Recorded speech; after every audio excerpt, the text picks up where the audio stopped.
어떤 경우가 있냐면 전세권의 경우에 하나가 있고요. 저당권의 경우에 하나가 있어요. 그렇기 때문에 경매 관련 문제가 나올 수가 있어요. 그리고 이런 부분이 굳이 시험에 안 나온다 하더라도 문제에서 이런 경매 관련 내용이 나오면 여러분들이 용어가 익숙하면 당황하지 않고 그냥 문제를 풀 수가 있는데, 용어가 익숙하지 않으면요 괜히 불안한 거예요. 이거 혹시 내가 잘 모르는 건데, 그 다음에 혹시 내가 모르는 쟁점을 시험 문제에 녹아놓지 않았을까? 라고 하니까 문제에 집중이 안 되는 거예요. 내가 뭔가 내 생각이 잘못된 거 아니야? 내가 모르는 게 나왔는데. 그렇기 때문에 이런 부분은 다 알 필요는 없고 시간 낭비고요. 최소한만 알고 계시면 돼요. 최소한만. 저는 그리고 설명을 드리는 입장이기 때문에 최소한에서 조금만 더 여러분의 이해를 돕기 위한 부분까지도 설명을 드리겠습니다. 그래야 여러분들이 문제 푸는데 지장이 없으니까요.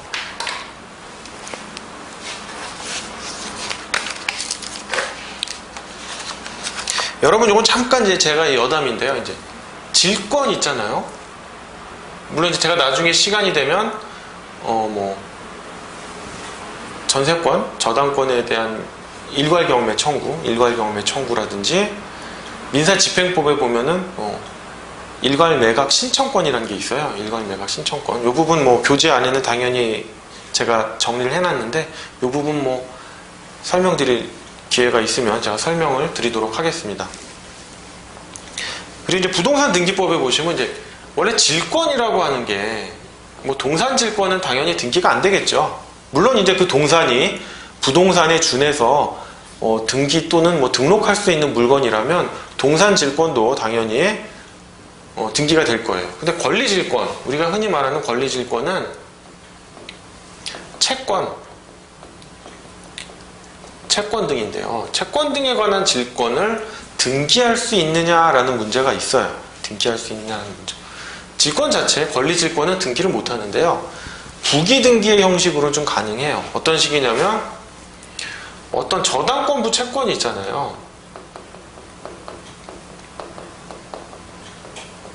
그럼 이 용어가 이제 저당권이 설정된 채권이란 말이에요. 저당권이 설정된. 그러면 저당권은 당연히 등기할 수 있잖아요. 그리고 그 채권도 기재가 될 거고.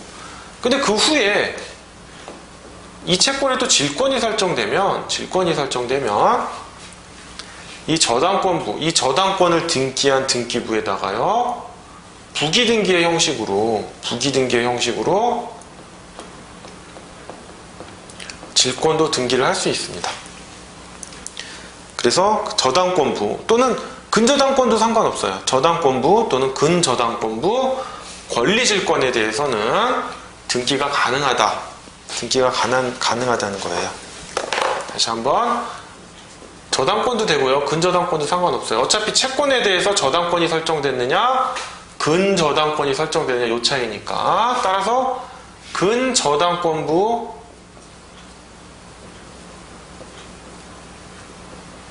채권에 있어서 근저당권부 권리질권이 설정이 되면 이 저당권 또는 근저당권 등기의 부기 등기의 형식으로 등기가 가능하다는 거예요. 근데 여러분, 이제 질권 보면은 우리가 저당권에서도 근저당권 있죠. 피담보 채무의 증감 변동에 따라 영향을 미치지 않고 부종성을 완화해 주는 거잖아요. 존속 또는 소멸상의 부종성을 완화해 주는 근저당권이 있잖아요. 그러면 마찬가지로 근질권이 있단 말이에요. 질권이 등기가 안 되니까 근질권도 등기가 안 되는 건 마찬가지예요. 당연한 거죠. 그럼 근저당권부 권리질권은 등기가 된다면서요. 부기 등기의 형식으로. 그러면 근저당권부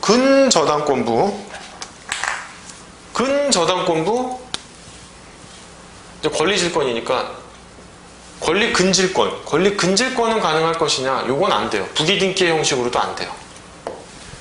근질권을 표시하는 방법이 없어요. 근저당권은 표시하는 방법이 있잖아요. 채권 최고액을 기재하고 하는데, 근질권은 표시하는 방법이 없습니다. 물론 뭐 이게 안 된다는 거는 뭐 법에 있는 것도 아니고 등기 선례, 등기 예규에 대한 거고요. 예규에 나와 있고요. 등기소에서 안 받아주면 뭐 어쩔 수 없는 거죠. 그래서 등기 예규도 중요합니다, 사실은. 자, 그래서 이문 바로 들어갈게요. 이문은 좀 어려운 쟁점이 있는 건 아니고 이제 잘 못 보시던 쟁점들이에요. 이게 민법 책에는 좀 없거든요. 자, 갑은 2007년 2월 1일 을은행과 여신거래 약정을 체결해요. 언제? 2007년 2월 1일 여신거래 약정을 체결합니다. 여신거래라는 게 뭐 대출에 대한 거죠. 그 약정에 의하여 현재 또는 장래 부담하는 대출, 어음 할인, 기타 여신거래에 대한 모든 채무를 담보하기 위하여 을이 제공한 표준 서식에 의한 근저당권 설정 계약을 체결한 다음 처남인 병소유의 X토지. X토지는 뭡니까? 병소유예요. 병소유 X토지에 관하여 채무자 가, 근저당권자 을,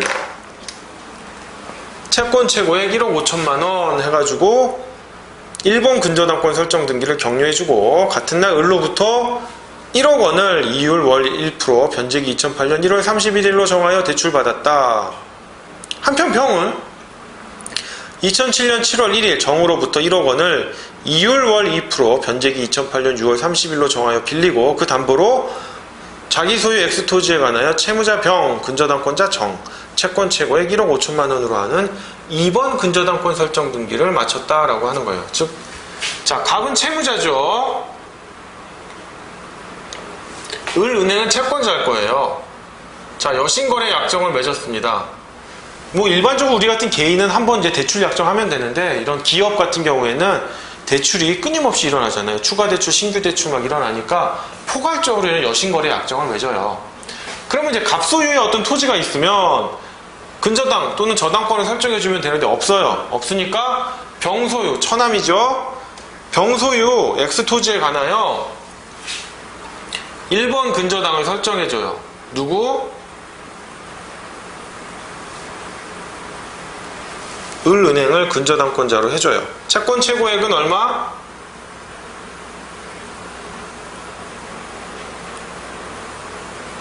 1억 5천이에요.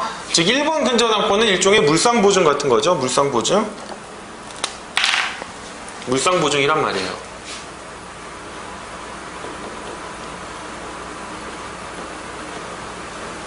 오케이? 그런데 이제 정이 또 별도로 뭡니까? 2007년 7월 1일 이 채권자죠. 병은 또 뭡니까? 채무자예요. 동시에 여기서는 2007년 정으로부터 1억 원을 빌립니다. 빌리고는 자기 소유 토지에 대해서 뭐예요?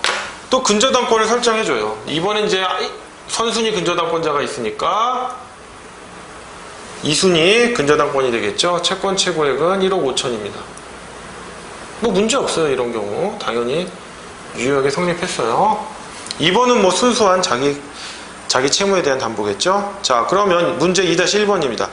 갑이 발행 어음의 부도로 신용불량 거래자가 되어 을이 대출금을 회수하는 조치를 취해야 할 상황이 되자 을은 갑이 일단 기존의 채무를 변제하기만 하면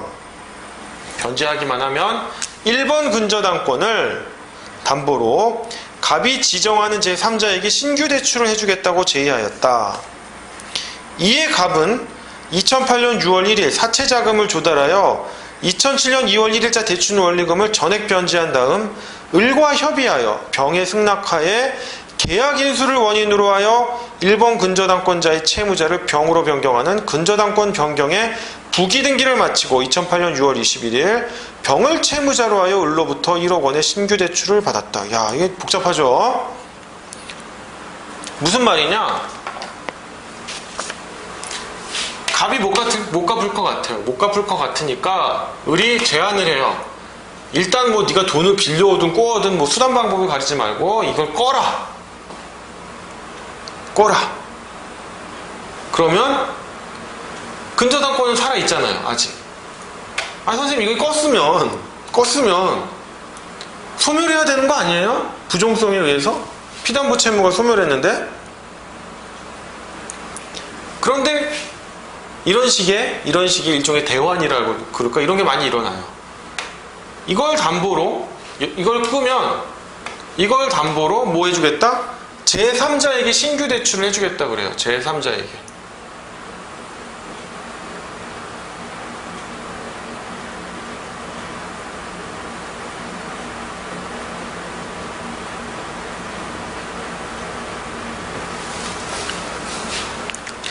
그래서 이에 갑은 2008년 6월 1일 사채 자금을 조달하여 요거를 변제를 합니다.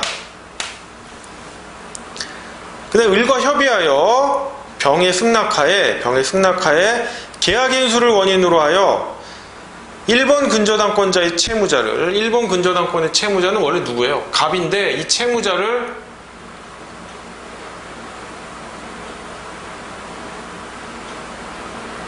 갑에서 병으로 변경을 해요.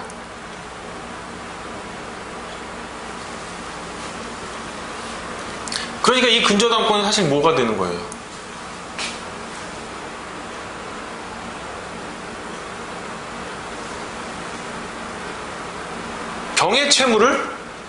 병의 채무를 담보하는 게 되잖아요. 그죠? 다시 한번. 자, 이 근저당권자는 을인 거 맞아요. 근데 채무자는 누구였어요? 갑이었단 말이에요. 그러니까 물상보증을 한 거였죠. 그죠? 물상보증을 했는데 이 채무자 명의가 원래 갑이었는데 병으로 바꿔놨단 말이에요. 그러면 이제 물상보증이 아니라 뭐예요? 자기 채무를 담보하는 게 되잖아요. 오케이? 그런데 병이 을은행에 채무가 있어요? 없어요? 없죠. 뭐가 또 문제되느냐? 아니 이 채무를 변제하면 요거 소멸하는 거 아니야? 오케이. 그게 일단 걸리고 소멸이 안 된다고 하자. 그러면 채무자를 갑에서 병으로 변경했는데 병은 을은행에 채무가 없잖아. 요 두 개가 걸리는 거예요. 지금 하나를 넘어보니까 또 하나가 또 걸리는 거예요. 그럼 일단 문제를 보겠습니다.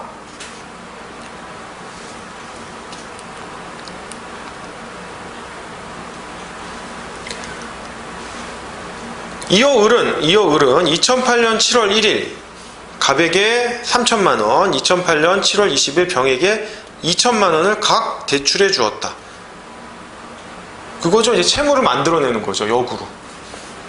그 후 당초 갑과 을 사이에 체결된 여신거래 약정에 정한 결산기가 도래하지 않은 상태에서, 자, 2순위 근저당권자도 경매 신청할 수 있죠?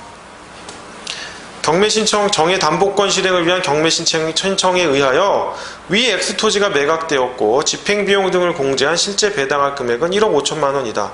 위 사안에서 을과 정의 경매 절차에서 각 배당받아야 할 금액은 얼마인가? 라고 하는 문제예요. 얼마인가? 라고 하는 문제. 뭐 답은 여기 나와 있습니다만 일단 기본 이론으로서요. 근저당권의 채무자 변경에 대해서 한번 볼게요. 1번. 근저당권의 경우 담보 대상인 채무의 종류나 범위를 변경하는 것은 물론 채무자를 제3자로 교체하는 것도 가능합니다. 대법원 판례 읽어보시면 근저당권은 당사자 사이의 계속적인 거래관계로부터 발생하는 불특정 채권을 어느 시기에 계산하여 잔존하는 채무를 일정한 한도의 범위 내에서 담보하는 저당권으로서 보통의 저당권과 달리 발생 및 소멸에 있어 피담보 채무에 대한 부종성이 완화되어 있는 관계로, 그렇죠. 제가 근저당권은 보통의 저당권과 달리 존속, 소멸상의 부종성이 완화되어 있다고 했죠. 피담보 채무가 확정되기 이전이라면 채무의 범위나 또는 채무자를 변경할 수 있는 것이고, 채무의 범위나 채무자가 변경된 경우에는 당연히 변경 후의 범위에 속하는 채권이나 채무자에 대한 채권만이 당해 근저당권에 의하여 담보되고 변경전의 범위에 속하는 채권이나 채무자에 대한 채권은 그 근저당권에 의하여 담보되는 채무의 범위에서 제외된다라고 판시하고 있어요. 아, 이거 복잡합니다.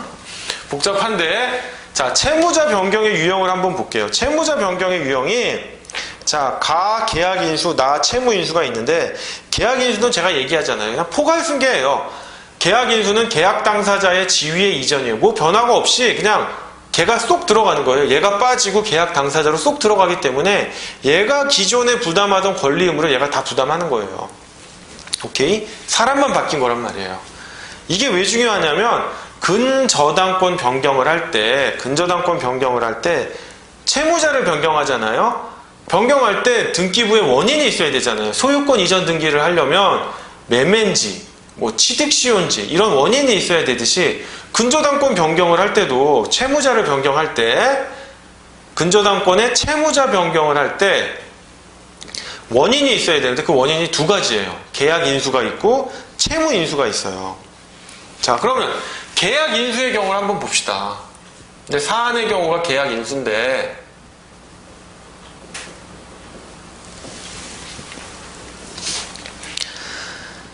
자, 피담보 채권이 확정되기 전에 채무자의 지위를 인수하는 형태로서 계약 인수를 원인으로 한 근저당권 변경 등기를 하는데 이 경우에 당초에 근저당권에 의하여 담보된 피담보 채무, 즉 종전 채무자가 채권자에게 부담하던 채무는 새로운 채무자의 채무에 포함되어 근저당권에 의하여 담보되나 채무자 변경 후 발생한 새로운 채무는 새로운 채무자에 대한 것만이 근저당권에 의하여 담보되고 종전 채무자에 대한 것은 근저당권에 의하여 담보되지 않는다라고 했어요.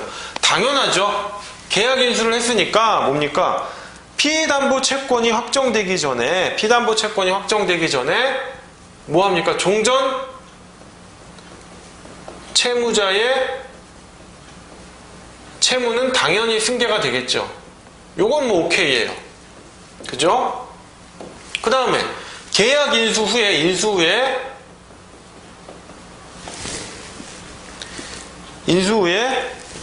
신규 채무자 이 채무는 당연히 담보를 하겠죠. 이 부분도 포함이 된단 말이에요. 근저당권에 의해 담보가 되는데 만약에 이거 인수 후에 종전 채무자의 신규 채무라고 합시다. 이거 신규 채무자라고 하지 말고 이렇게 할까요? 뭐 이렇게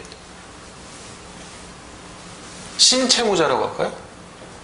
신채무자의 신규 채무 이렇게 쓰는 게 좀 표현이 낫겠네요. 새로 발생한 채무는 당연히 포함되겠죠. 계약 인수 후에 내가 이제 근저당권자로 들어갔고 또 채무자로 들어갔기 때문에 자, 인수 종전 채무자의 신규 채무는 요건 안 되겠죠. 너는 다 빠져나왔잖아요. 담보가 안 되겠죠. 요 부분은 담보를 해줄 수 없다는 거예요. 너는 이제 뭐예요? 근저당권 설정 계약에 있어서 채무자가 아닌데 네가 그 이후에 자, 계약을 인수했어요. 어떤 소비대차 계약이 됐던 근저당권 설정 계약을 인수를 했단 말이에요. 채무자의 지위를 인수를 해줬는데 너는 이제 빠져나왔는데 네가 부담한 신규 채무를 기존 근저당권이 담보해 줄 수 없잖아요. 오케이? 자, 그 다음에 이제 뭡니까? 채무 인수의 경우. 채무 인수는 말 그대로 딱 채무만 인수하는 거예요. 이건 뭐냐면 피담보 채권이 확정된 후에 하는 거예요. 피담보 채권이 확정된 후에 확정된 채무를 인수하는 형태로서 채무 인수를 원인으로 한 근저당권 변경 등기를 하는데 읽어보겠습니다. 제가 이 경우 확정된 채무, 즉 종전 채무자가 채권자에게 부담하던 채무만이 근저당권에 의하여 담보되는 관계로 피담보 채권 확정 후 종전 채무자가 새로이 부담하게 된 채무나 새로운 채무자가 새로이 부담하게 된 채무는 담보되지 않는다라고 되어 있어요. 심지어 대법원은 물상보증인이 근저당권의 채무자의 계약상의 지위를 인수한 것이 아니라 다만 그 채무만을 면책적으로 인수하고 이를 원인으로 하여 근저당권 변경의 부기등기가 격려된 경우 특별한 사정이 없는 한 그 변경 등기는 당초 채무자가 근저당권자에 대하여 부담하고 있던 것으로서 물상보증인이 인수한 채무만을 그 대상으로 하는 것이지 그 후 채무를 인수한 물상보증인이 다른 원인으로 근저당권자에 대하여 부담하게 된 새로운 채무까지 담보하는 것으로 볼 수는 없다고 판시하고 있다. 자, 이 부분입니다. 자, 계약인수는요. 계약인수는 피담보 채권이 확정되기 전에 하는 거예요.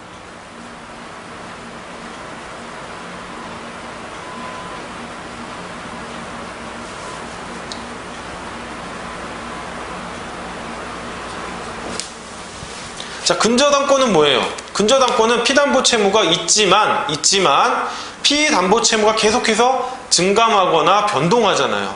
심지어는 제로가 될 수도 있어요. 소멸해요. 0이 될 수도 있어요. 그러면 부정성에 의해서 근저당권이 어떻게 됩니까? 소멸합니까? 안 합니까? 안 하죠. 저당권이면 당연히 소멸해요.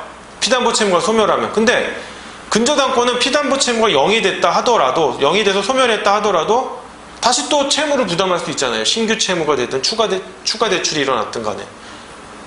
그게 바로 근저당권을 설정하는 이유잖아요. 피담보 채무가 왔다 갔다 증감 변동하거나 심지어 소멸하더라도 근저당권이 살아있게 하는 거잖아요. 왜냐하면 또 피담보 채무가 발생할 여지가 있기 때문에. 그래서 계약 인수는 피담보 채권이 확정되기 전에 하는 거예요. 그때 채무자의 지위를 통으로 다 가져오는 거예요. 통으로. 왜냐하면 피담보 채권이 확정된 후에는 계약 인수라는 개념이 있을 수가 없죠. 왜? 피담보 채무가 확정이 딱 됐으니까 그때는 그 채무만 딱 인수하는 거예요. 그 채무만. 확정된 채무만. 그래서 채무 인수는 피담보 채권 확정 후에 하는 거예요.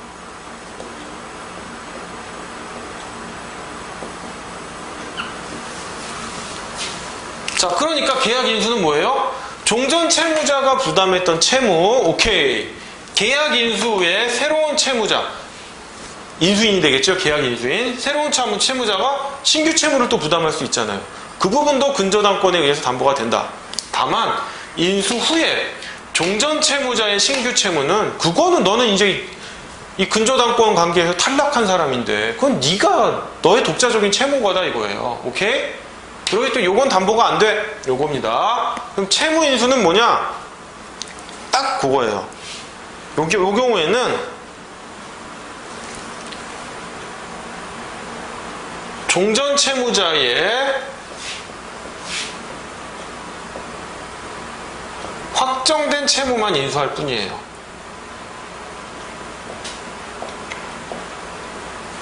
보이시나 모르겠습니다. 제가 안 보이나요? 종전 채무자의 확정된 채무만 인수하는 거지 인수 후 신채무자의 신규 채무? 이것도 안 된다는 거예요. 2번도 안 된다. 요것도 안 된다. 인수 후 종전 채무자의 신규 채무는 말도 안 되는 거고 이미 채무가 확정됐는데 요건 말도 안 되는 거고 요것도 안 된다는 거예요. 오로지 요것만 된다. 채무 인수의 경우에는. 계약 인수의 경우에는 뭐다? 요거 되는데 요건 안 돼 라고 하는 거예요. 오케이? 자, 그럼 한번 봅시다. 이거 좀 지울게요. 이제 요거 지울게요.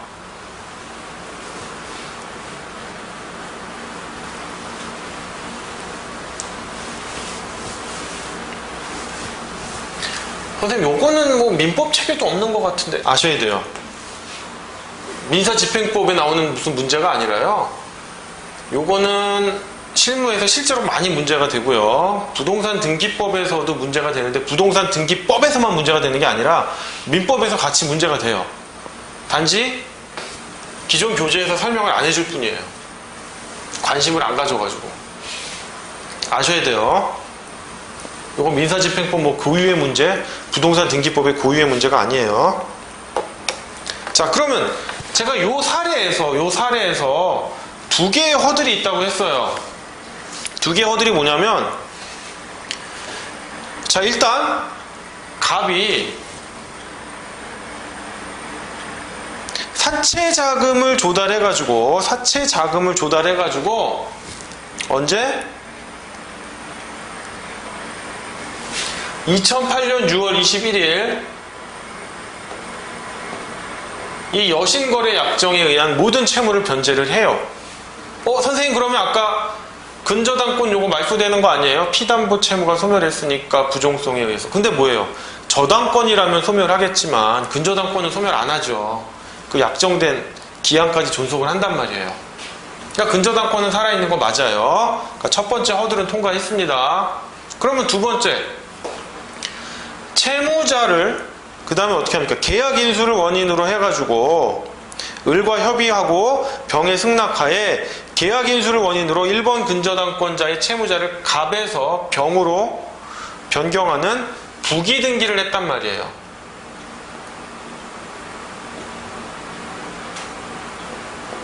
부기 등기를 한 시점은 언제입니까? 2008년 6월 1일이죠. 죄송합니다. 제가 6월 21일이라고 했는데 6월 1일이네요. 제가 이 문제를 잘못 봤네요. 6월 1일입니다. 이때 부기 등기를 한단 말이에요. 그러면 처음에는 병은 물상보증인이었는데 이제 병은 뭐예요? 자기 채무를 담보로 하는 저당권자가 된 거예요. 물상보증인의 지위를 벗어났단 말이에요. 근데 실질적으로 병은 뭐예요? 은행에 채무가 있어요? 없어요? 없죠. 근데 없어도 상관은 없죠. 근저당권이니까. 근저당권이고 실질적으로 뭐예요? 변경 등기를 했다는 건, 근저당권자의 채무자 변경 등기를 했다는 건 뭐예요? 종전채무자, 아까 뭐예요? 종전채무자의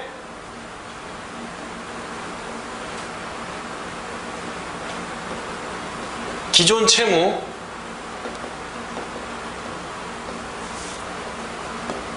그 다음에 신채무자의, 물론 이제 피담보 채무 확정되기 전입니다. 계약 인수니까. 신채무자의 신규 채무를 담보하는 거니까 얼마든지 지금 피담보 채무가 없다 하더라도 성립할 수가 있죠. 그리고 2008년 6월 20일 병을 채무자로 해가지고 을로부터 1억 원의 신규 대출을 받아요. 갑이 받네요, 이제 또. 1억 원의 신규 대출이 이제 일어나는 거죠.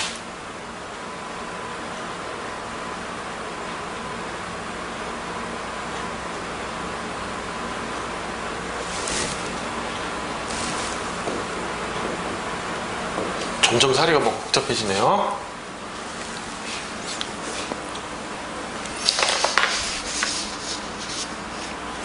자, 그래서 이어 을은 2008년 7월 1일 갑에게 3천만원, 2008년 7월 20일 병에게 2천만원을 또 대출을 해줍니다.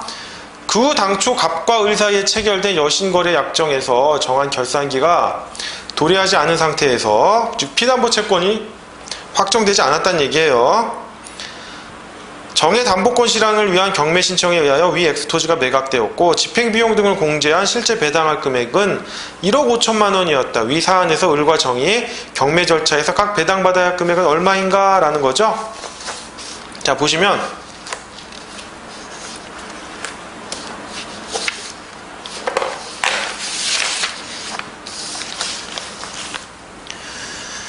자, 사안 해결 보겠습니다. 근저당권은 보통의 저당권과 달리 그 존속 및 소멸상의 부종성이 요구되지 않아 그 피담보 채무가 확정되기 전에 피담보 채무가 전부 소멸하더라도 근저당권은 유효하게 존속하므로 결산기가 도래하지 않은 상태에서 갑이 기존 채무를 전부 변제하더라도 1번 근저당권은 유효하게 존속한다. 그쵸, 존속하죠. 따라서 근저당권의 존속 기간 중 계약 인수의 약정 등에 의해 채무자를 변경하는 것은 가능하므로 사안의 경우 갑, 을, 병 사이의 약정에 의해 1번 근저당권의 채무자를 병으로 변경하고 근저당권의 부기등기까지 격려한 이상 위 근저당권은 병에 대한 채권의 담보로 유효하게 존속한다. 그러므로 계약 인수의 방법으로 채무자를 변경한 경우 변경 후에 발생한 새로운 채권은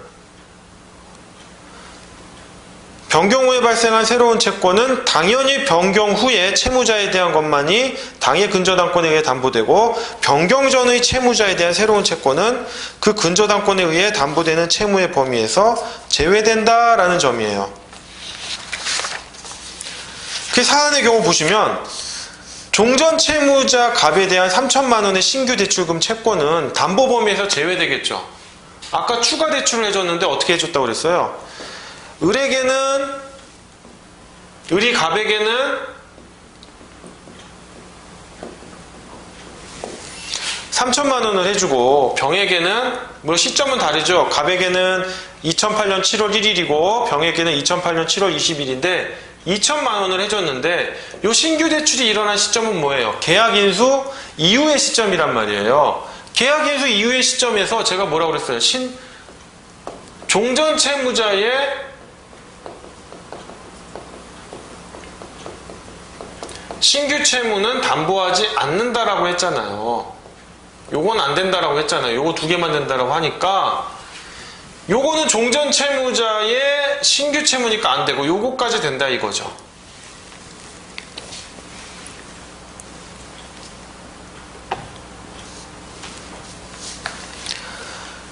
그렇기 때문에 경매 절차에서 을에게 1순위로 배당되어야 할 금액은 1억 2천만 원이고 나머지 3천만 원이 2번 근저당권자인 정에게 2순위로 배당되어야 합니다. 그럼 선생님 저 1억 원은 말이에요. 1억 원은 좀 의문이 있지 않습니까? 1억 원은 을은행이 갑에게 해준 거잖아요. 그죠?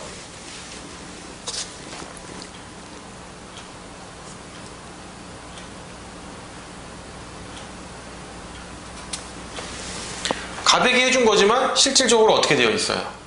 갑에게 해준 거지만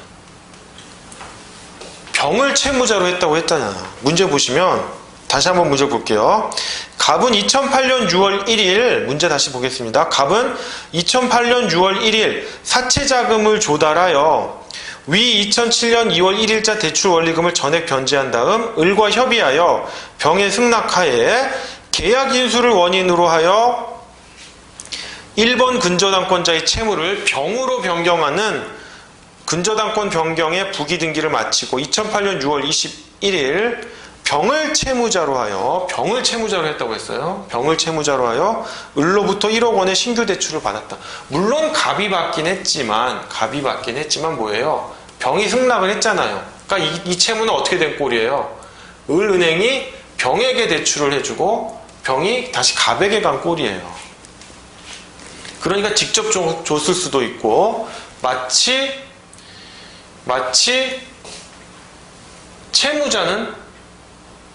실제 채무자는 갑이지만 병이 그건 뭐예요? 병이 마치 물상보증의 형태로서 자기가 떠안은 것일 수도 있겠죠. 물상보증의 형태로서도.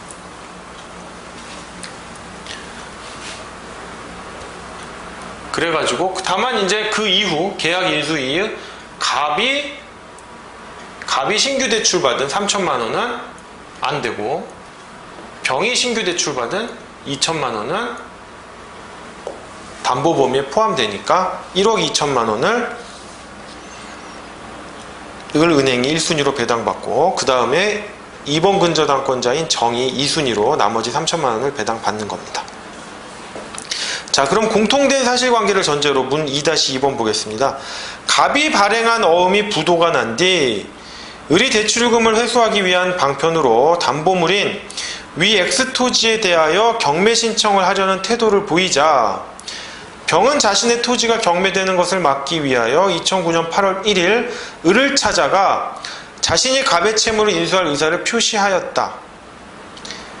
이에 따라 갑을병은 2009년 8월 16일 그 당시까지 갑의 을에 대한 채무가 1억 원이 남아있음을 확인한 다음 병이 위 채무를 전액 면책적으로 인수하기로 하여 같은 날 면책적 채무 인수를 원인으로 하여 1번 근저당권의 채무자를 병으로 변경하는 근저당권 변경의 부기등기를 마쳤다. 이어 을은 2009년 9월 1일 갑에게 3천만 원을 2009년 10월 1일 병에게 2천만 원을 각 대출해 주었다. 그 후 정해 담보권 실행을 위한 경매 신청에 의하여 위 X 토지가 매각되었고 집행비용 등을 공제한 실제 배당할 금액은 1억 5천만 원이다. 위 사안에서 을과 정이 경매 절차에서 각 배당받아야 할 금액은 얼마인가? 이자와 지연 손해금은 고려하지 말 것. 이렇게 돼 있네요. 자, 이 사안은 계약 인수가 아니라 뭐였어요? 계약 인수가 아니라 채무 인수죠. 뭐 면책적 채무 인수가 됐던 중첩적 채무 인수가 됐던 상관없습니다. 근데 문제는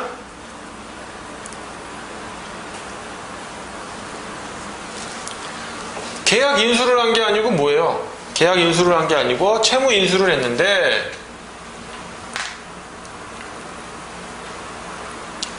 을은행이 경매 신청을 하려는 태도를 보이니까 병이 어떻게 해요? 야, 이러다가 내 토지 날라가겠다 싶어가지고 을은행을 찾아가가지고 내가 대신 갑의 채무를 떠안겠다. 갑의 채무.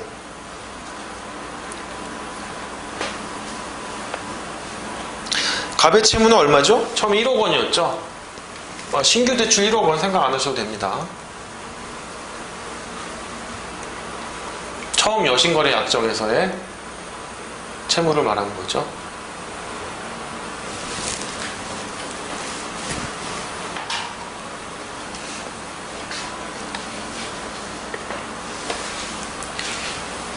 처음 여신거래 약정에 의해서 1억 원을 금전 소비대차 계약에 의해서 1억 원을 대여받고 병을 물상보증인으로 해가지고 을은행을 근저당권자로 설정했잖아요. 채권 최고액은 1억 5천. 그런데 갑이 채무자가 저 여신거래 약정에 의한 1억 원 채무를 변제할 수 없을 것 같은 거예요. 없을 것 같으니까 을은행을 병 입장에서 자기 토지가 날아갈 것 같으니까 을은행을 찾아가가지고 내가 갑의 채무를 인수할게 라고 합니다. 면책적으로 인수를 할게 라고 해가지고 합의하에 채무를 인수를 받아요. 받는데 그럼 채무 인수는 아까 언제 일어난다고 그랬어요? 피담보 채무가 확정돼야 된다고 그랬는데 확정이 됐느냐가 문제가 되죠. 이 문제에서는. 자, 을은행이 경매 신청을 하려는 태도를 보였다? 피담보 채무가 확정된 겁니까? 아닙니까? 아니에요. 대법원 판례가 경매 신청을 하려는 태도를 보인 것만으로는 피담보 채무가 확정되지 않았다라고 합니다. 그 부분 뒤에 설명되어 있는데 뒤에 보시면 돼요. 언제 확정됐느냐? 갑을병이 2009년 8월 16일 그 당시까지 갑의 을에 대한 채무가 1억 원 남아있음을 확인한 거예요. 요때 확인이 된 거예요. 요걸 인수한 겁니다. 인수하고 신규 대출이 일어나죠. 갑에 대해서 3천, 병에 대해서 2천. 아까랑 똑같아요. 근데 갑에 대한 거는 당연히 안 되죠. 채무가 인수가 됐으니까 이제 갑은 요 관계에서 탈락하는 거예요. 그러면 병에 대한 대출도 되느냐?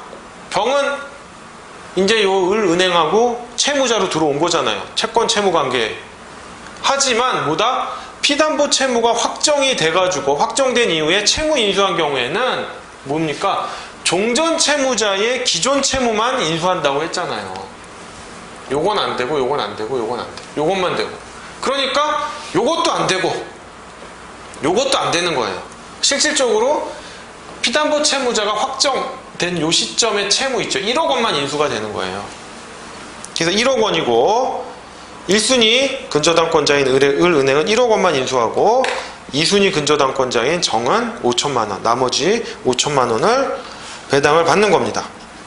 요거는 일반 채권자로서 을은행이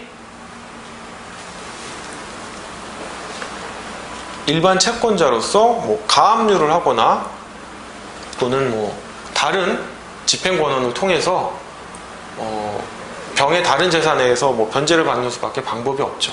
그렇기 때문에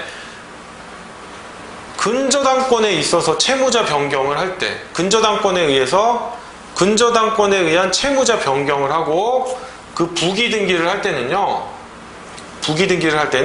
어느 채무까지가 신채무자에게 이전되는지를 확인해가지고 신규 대출이 일어나면 이 부분을 추가로 담보를 받을지 말지를 결정을 해야 돼요. 오케이? 계약 인수가 일어났다면 신채무자의 신규 채무까지도 담보 범위에 포함되니까 담보로 잡을 필요가 없겠죠. 다만 신채무자의 신규 채무가 처음에 피담보 채권 최고액은 이만큼인데 피담보 채무액이 이만큼이었는데 신채무자의 신규 채무가 점점 이 채권 최고액을 넘는다면 추가 담보가 필요하겠죠. 원칙은 추가 담보가 필요 없지만 신채무자의 신규 채무액이 이 채권 최고액을 초과한다면 추가 담보가 필요하겠죠.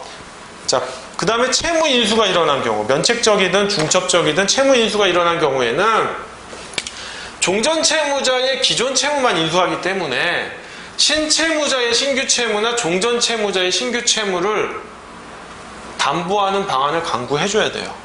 오케이? 바로 이 차이입니다. 바로 넘어가겠습니다. 그럼 문제 2-3번입니다. 자, 을은 2009년 4월 1일 일본 근저당권에 기하여 위 X토지에 대하여 경매를 신청하였고 경매법원은 같은 날 경매 개시 결정을 하였는데 당시 을은 청구 채권을 위 2007년 2월 1일자 대출금 1억 원 및 이에 대한, 이거 좀 지우겠습니다.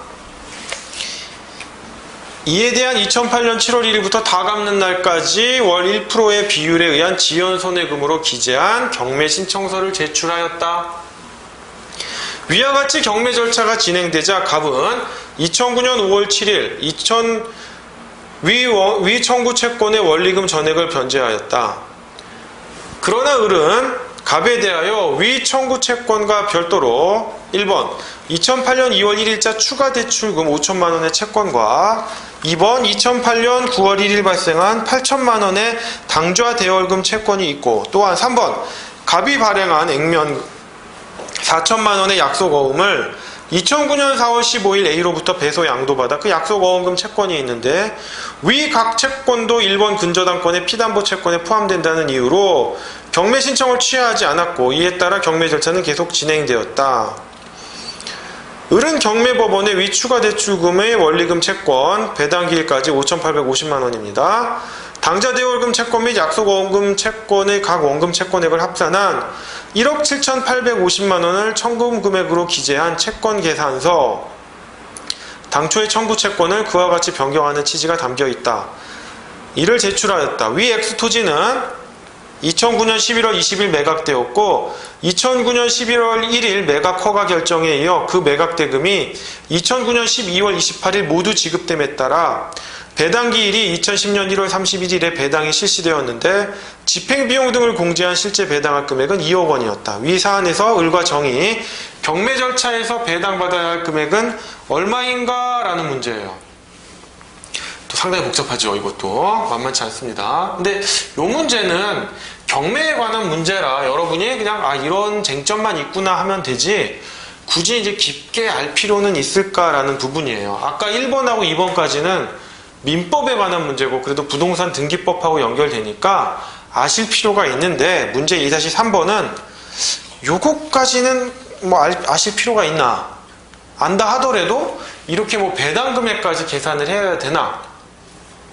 라는 문제가 좀 있어요. 문제가 좀 있어서 일단 요건 간단하게 설명을 드리기로 할게요. 일단 제가 해설에다가는 이제 기본이 되는 관련 내용들을 설명을 해놨습니다. 기본이 되는 관련 내용들을 설명을 해놨는데 일단 이제 답을 보시면요.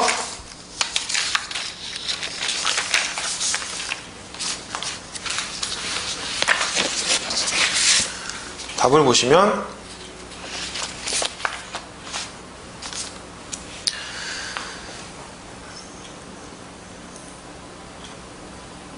자, 일단 근저당권자가 피담보 채무의 불이행을 이유로 경매 신청을 하면요. 그 경매 신청 시에 근저당권의 피담보 채권이 확정이 됩니다. 그리고 그 이후에 발생하는 채권은 그 근저당권에 의해 담보되질 않거든요. 그래서 담보권 실행을 위한 경매, 즉 근저당권 또는 저당권에 기한 임의경매를 말하는 거죠. 담보권 실행을 위한 경매에서 신청 채권자가 경매 신청서에 피담보 채권 중 일부만을 청구 금액으로 기재하였을 경우에는 신청자 채권자가 당해 경매 절차에서 배당받을 금액은 특별한 사정이 없는 한 그 신청서에 기재된 채권액을 한도로 확정이 되고 그 후 채권 계산서를 제출하는 방법에 의해 청구 금액을 확장할 수 없습니다. 대법원의 입장이 확고합니다. 이거는. 설령 신청 채권자가 경매 신청서에 기재되지 아니한 다른 피담보 채권을 가지고 있었다고 하더라도 그 청구 금액을 확장한 채권 계산서를 제출하는 방법으로는 피담보 채권액 중 경매 신청 당시에 청구 금액을 초과하는 금액에 관해서는 배당에 참가할 수 없습니다. 나아가 배당법원이 경매 신청 당시의 청구 금액만을 신청 채권자에게 배당하는 내용으로 작성한 배당표가 확정되고 그에 따라 배당이 실시되었다면 신청 채권자가 청구하지 아니한 부분의 금원이 후순위 채권자들에게 배당되었다 하여 이를 법률상 원인이 없는 것이라고 볼 수 없다. 즉 부당이득 반환 청구를 못한다는 거예요. 즉 처음에 경매 신청 절차에서 경매 신청서에 피담보 채권 전액을 적어야지 일부만 적어가지고 일부만 청구 금액으로 적어냈다면 그 이후에 그 채권액을 확장할 수 없다는 거예요. 그리고 그에 따라서 배당이 이루어졌다면 후순위 배당받은 사람들, 후순위로 배당받은 후순위 채권자들에게 야, 내가 피담보 채권이 이만큼인데 내가 실수로 잘못 적었어. 적게 적어가지고 너한테 더 배당이 됐어. 그 배당받은 금원은 부당이득이기 때문에 반환해 라고 할 수 없다는 거예요. 법률상 원인 없는 이득이 아니라는 겁니다. 자, 사안의 경우 한번 볼까요?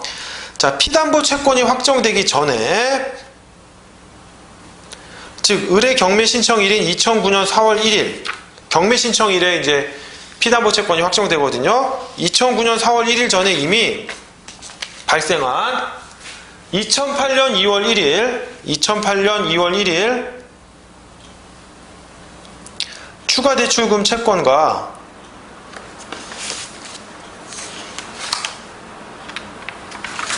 (2008년 9월 1일자) 당좌 대월금 채권은 모두 1번 근저당권의 피담보 채권에 포함되는 반면 피담보 채권이 확정된 이후에 발생한 2009년 4월 15일자 약속어음금 채권은 그 근저당권에 의해 담보되지 않습니다. 그럼 이제 세 가지 채권이 있었죠. 이 부분 조금 지울게요.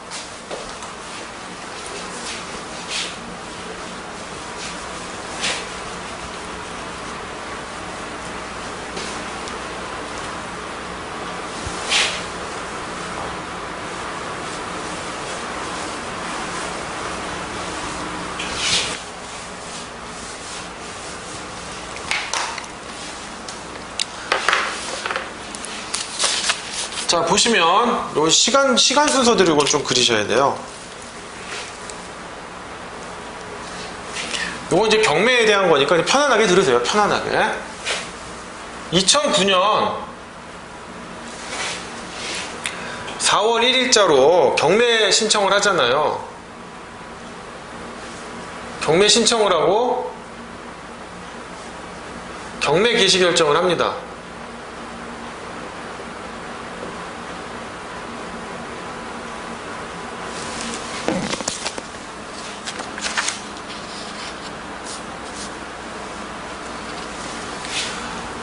즉, 이 경매 신청 시에 피담보 채권이 확정이 돼요.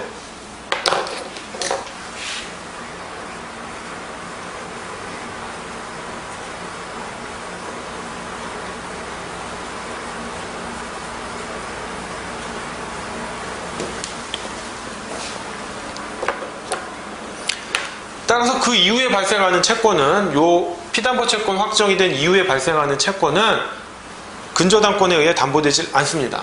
않고요. 그런데 보시면 당시 을은 청구 채권을 2007년 2월 1일자 대출금 채권 이렇게 기재를 했단 말이에요. 2007년 2월 1일자 대출금 채권 이렇게 했는데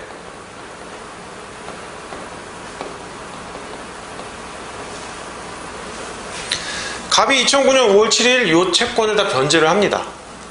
변제를 해서 이제 경매를 끌려고 하는 거죠. 속된 말로 이제 경매를 끈다 이러는데 이제 경매 신청을 경매 개시 결정을 이제 없애려고 하는 거죠. 경매가 일어나면 안 되니까.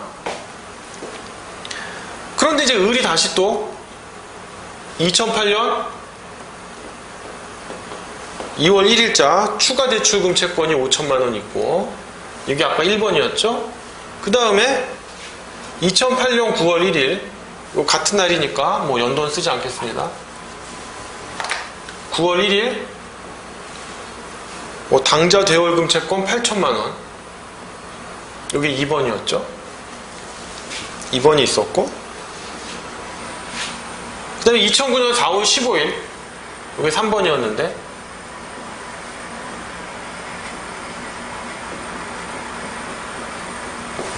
(4월 15일) 액면금 4천만 원의 약소금 채권이 있다고 했어요.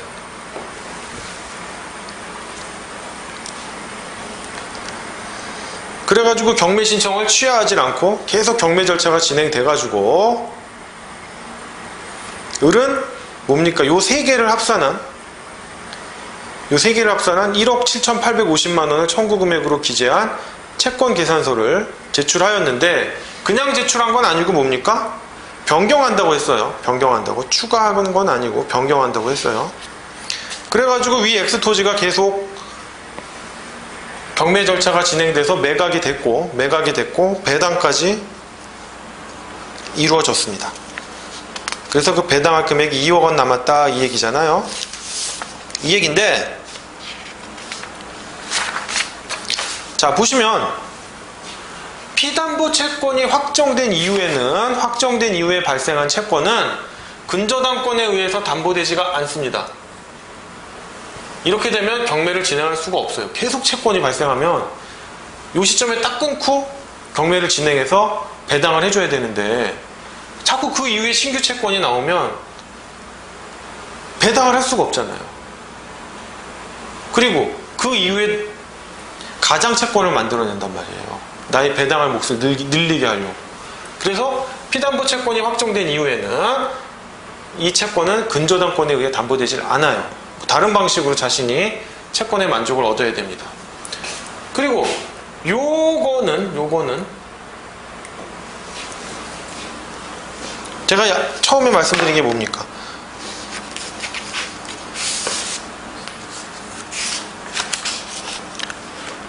처음에 경매 절차에서 신청 채권자가 경매 신청서에 피담보 채권 중 일부만을 청구 금액으로 기재한 경우에 특별한 사정이 없는 한 그 신청서에 기재된 채권액을 한도로 하고 그 후 채권 계산서를 제출하는 방법에 의해 청구 금액을 확장할 수 없다고 했잖아요. 그러면 이거는 안 되는 거 아니에요? 이것도 청구 금액이 확장됐으니까.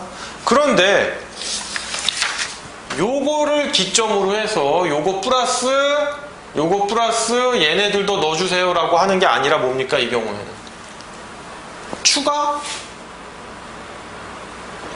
또는 교환적 변경인 거예요. 추가 교환을 하는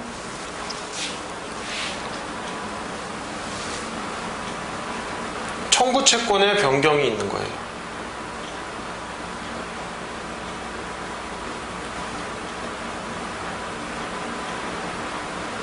자, 플러스한 게 아니라는 거죠. 확장한 게 아니라 추가 내지는 교환하는 청구 채권의 변경이 있는 거예요. 요건 된다는 거예요.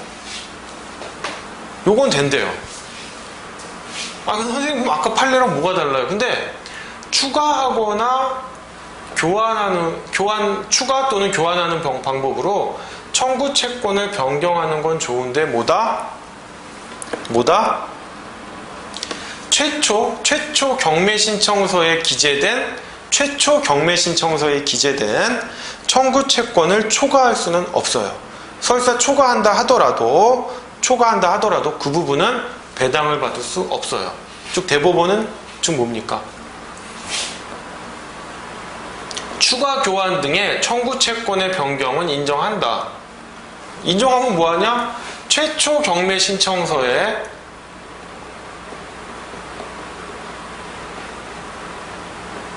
기재한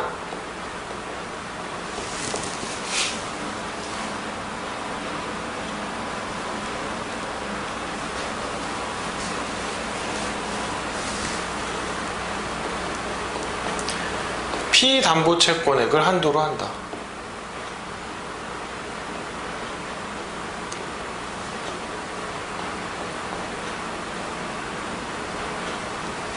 요 점이에요.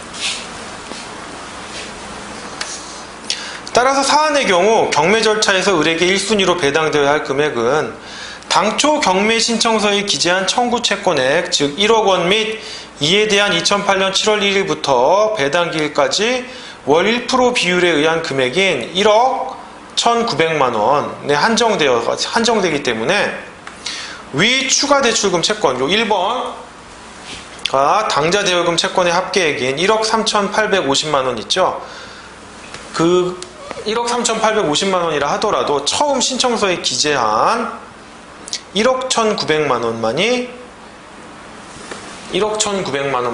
우선 배당을 받을 수 있는 겁니다. 따라서 나머지 8,100만 원은 정액에 2순위로 배당이 되어야 합니다. 이 부분은 그냥 이런 게 있구나 하는 정도만 알아두시면 돼요. 뭐 이렇게 중요한 건 아니니까요.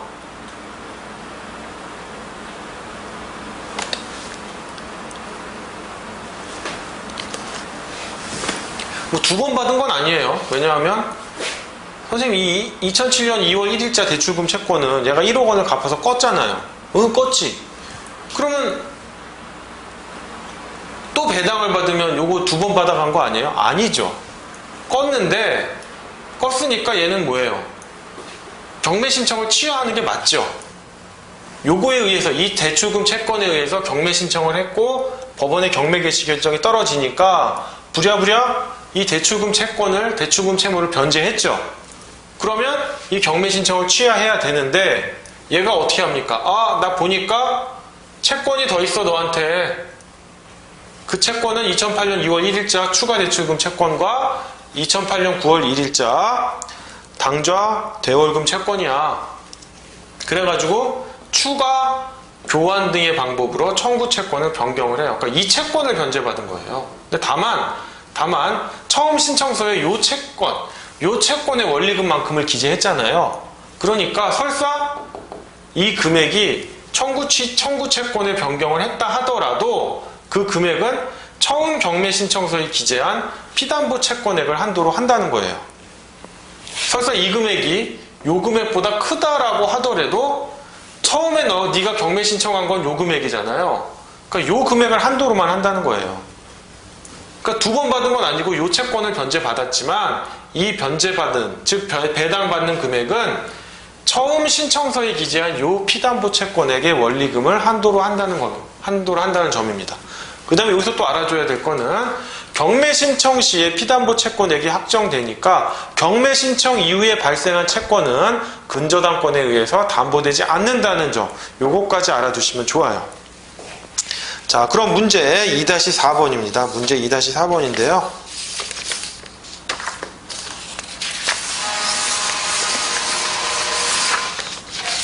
자, 문제 2-4번 한번 읽어볼게요. 정은 2009년 4월 1일 2번 근저당권에 기하여 위 X토지에 대하여 경매를 신청하였고 경매법원은 같은 날 경매 개시 결정을 하였는데 당시 정은 청구 채권을 위 2007년 7월 1일자 대여금 1억 원 및 이에 대한 2008년 7월 1일부터 다 갚는 날까지 월 2% 비율에 의한 지연손해금으로 기재한 경매 신청서를 제출하였다. 이후 경매 절차가 진행되어 위 X토지는 2009년 11월 1일 매각되었고 2009년 11월 9일 매각 허가 결정에 이어 그 매각 대금이 2009년 12월 2일 모두 지급됨에 따라 배당 기일인 2010년 1월 3일에 배당이 실시되었는데 집행비용 등을 공제한 실제 배당할 금액은 2억 원이었다. 한편 을에게는 위 배당기일 현재 위 여신거래 약정에 기한 갑에 대한 채권으로 위 2007년 2월 1일자 1억 원의 대출금 채권 외에 갑이 발생한 액면 1,000만 원의 약소거음을 2008년 8월 16일 A로부터 역시 갑이 발행한 액면 2,000만 원의 약소거음을 2009년 12월 5일 B로부터 각 배서 양도받아 각 그 약소거음금 채권이 더 있었다. 위 사안에서 을과 정이 경매 절차에서 각 배당받아야 할 금액은 얼마인가? 위 대출금 및 각 약소거음금 채권에 대한 이자 등 부대 채권은 고려하지 말 것이라고 되어 있네요. 이 부분도 그렇게 시험에 직접적인 연관이 있는 건 아니니까 가볍게 한번 들어만 두세요. 그냥 요 정도만 제가 쟁점 설명드렸잖아요. 3번 문제에서 3가지 쟁점 그 부분만 한번 확인하시면 됩니다. 자, 4번 문제도요. 그렇게 간단한 건 아니지만 시험에서 막바로 문제 되는 건 아니기 때문에 조금 가벼운 마음으로 좀 들으시면 돼요. 일단 답을 보시면요. 당의 근저당권자는 저당 부동산에 대해 경매 신청을 하지 않았어요. 그죠? 근데 2순위 근저당권자인 정이 근저당권을 실행한 거죠. 담보권 실행을 위한 임의 경매를 한 거예요. 이 경우 민사집행법 제268조 제91조 2항의 규정에 따라 경매 신청을 하지 아니한 근저당권자의 근저당권도 매각으로 인해 소멸을 합니다. 그게 민사집행법 제91조 2항에 있어요. 다른 채권자가 경매를 신청하여 경매 절차가 개시된 때로부터 매각으로 인해 당의 근저당권이 소멸하게 되기까지 어느 시점에서는 당의 근저당권의 피담보 채권도 확정된다고 하여야 한다 이거예요. 자, 이겁니다.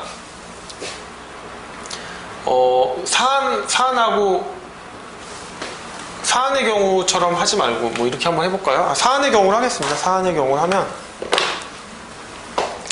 일단 갑이 을에게 채무가 있었잖아요. 을은행에. 근데 이 채무를 담보하기 위해서 병 소유의 토지에다가 1번 근저당권자로 을은행이 있었고 2번은 정이 있었단 말이에요. 이 정은 그냥 병의 일반 채무자였죠. 요건 이제 물상보증인으로서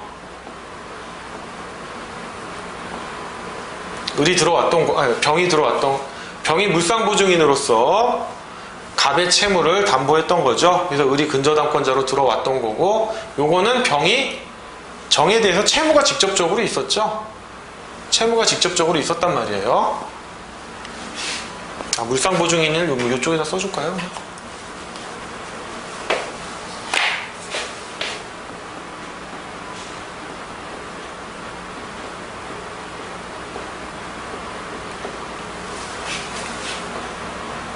그런데 경매 신청을 누가 합니까? 정이 한단 말이에요. 정도 경매 신청권이 있어요. 후순위 근저당권자, 후순위 저당권자도 당연히 경매 신청권을 할 수 있습니다. 그러면 민사집행법 제91조 2항, 이 정도는 알아두셔야 돼요. 민사집행법 91조 1항에 의해서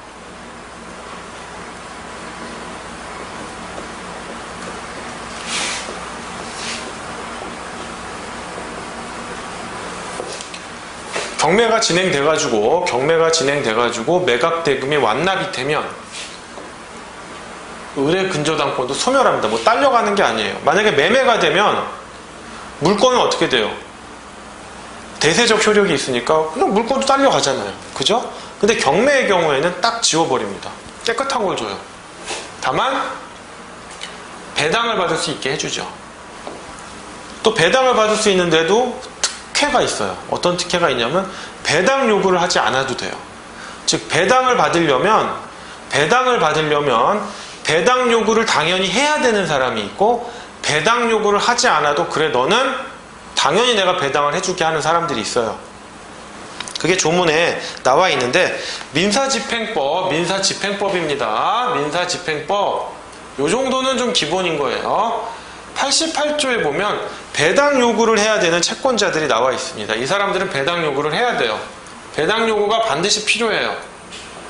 근데 민사집행법 148조에 있는 사람들, 이런 을과 같은 담보권자들은요, 후순위 근저당권자의 경매 신청에 의해서 소멸하는 선순위 담보권자 같은 경우에는 배당 요구 신청을 하지 않아도 돼요.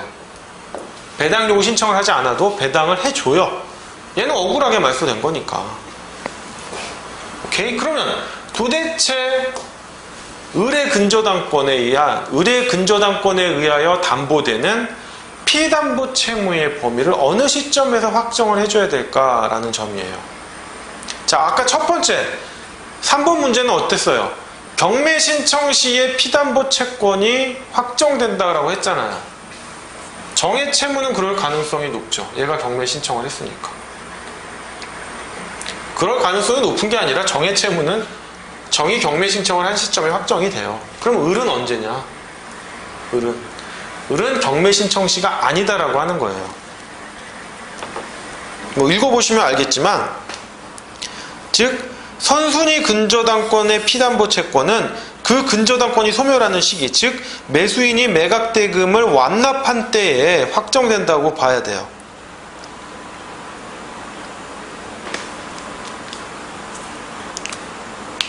즉 무슨 소리냐? 이거 좀 지울게요.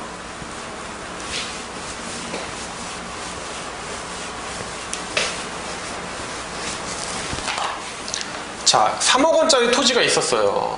뭐 이렇게 3억 원짜리 토지가 있어요. 3억 원이에요.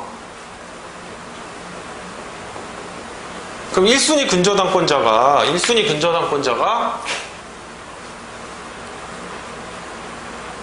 여기다가 채권 최고액을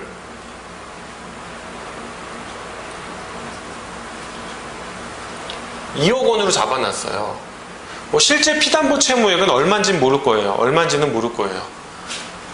실제 피담보 채무액은 뭐 얼마인지도 모르고, 물론 채권 최고액 이상일 수도 있지만 근저당권에 의해서 담보되는 거는 결국 채권 최고액을 최고 한도로 하는 거니까 2억 원까지 담보된다고 볼 수 있잖아요. 그러면 2순위로 들어오는 사람들은 1순위 근저당권의 피담보 채무를 맥시멈 얼마까지로 볼까요? 2억까지를 보고 들어온다는 거예요. 그냥 얘는 아무리 잡아봤자 1억 원까지만 이 목적물의 교환 가치를 파악하고 근저당권을 설정한다는 거예요. 그러니까 1순위 근저당권에 의해서 담보되는 피담보 채무를 어느 시점에 확정하느냐? 경매 신청 시에 확정하지 않고, 지금 뭐다? 근저당권이 완전히 소멸하는, 이 선순위 근저당권이 완전히 소멸하는 시점이 매각대금 완납시거든요. 경매에 의해서 낙찰을 받은 낙찰자, 즉 매수인이 매각대금을 완전히 완납하는 시점에 근저당권이 소멸하니까 그 시점에 피담보 채무액이 확정된다고 보아도 불합리하지가 않아요. 왜? 어차피 피담보 채무액이 2억 원 이상일 경우에는 2억 원만 보장이 되는 거고, 그 이하라면 그 이하만큼만 보장이 되는 거잖아요. 그죠? 이 경우든 2순위권자는 뭐예요? 어차피 얘가 후순위로 들어올 때는 채권 최고액이 2억 원이다 라고 했다면 피담보 채무액이 맥시멈 2억 원까지 간다는 전제 하에 얘는 자신의 교환 가치를 파악하고 들어왔기 때문에 얘를 2억 원까지 맥시멈으로 봐도 무리가 없다라는 거예요. 무리가 없기 때문에, 자, 경매 개시 신청 이후에, 자, 매각대금 완납시죠?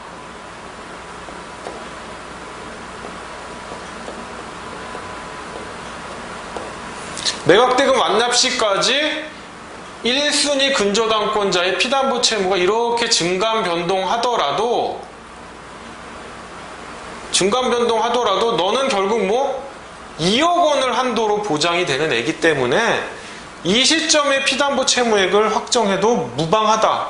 후순위권자들한테 불합리하지 않다라는 거예요. 어차피 너는 맥시멈 2억 원이다. 2억 원이고 너도 2억 원을 한도로 그만큼 공제하고 나머지 1억 원 부분에 대해서만큼만 교환 가치를 파악하지 않았느냐. 즉 후순위 근저당권자가 예측하지 못한 손해를 입지 않았다라는 거예요. 그 부분 제가 한번 읽어볼게요. 답에서. 자, 민사집행법 제88조 1항이 정하는 배당 요구를 하지 아니하더라도 당연히 그 순위에 따라 배당을 받을 수 있다. 선순위 근저당권자는.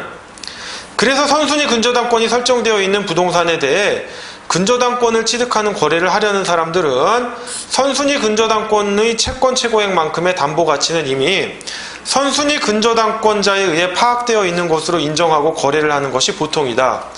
그러므로 담보권 실행을 위한 경매 절차가 개시되었음을 선순위 근저당권자가 안때 이후의 어떤 시점에 선순위 근저당권의 피담보 채무액이 증가한 경우라도 그와 같이 증가한 피담보 채무액이 선순위 근저당권의 채권 최고액 한도 내라면 경매를 신청한 후순위 근저당권자가 예측하지 못한 손해를 입게 된다고 볼 수 없다.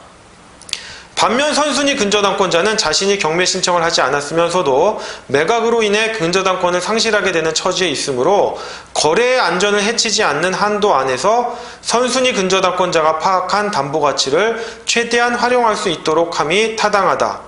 따라서 후순위 근저당권자가 경매를 신청한 경우 선순위 근저당권의 피담보 채권은 그 근저당권이 소멸하는 시기, 즉 매수인이 매각대금을 완납한 때에 확정된다고 보아야 한다라는 거예요. 자, 지금 제가 설명드린 거죠. 자, 그래서 사안의 경우 문제를 풀면요.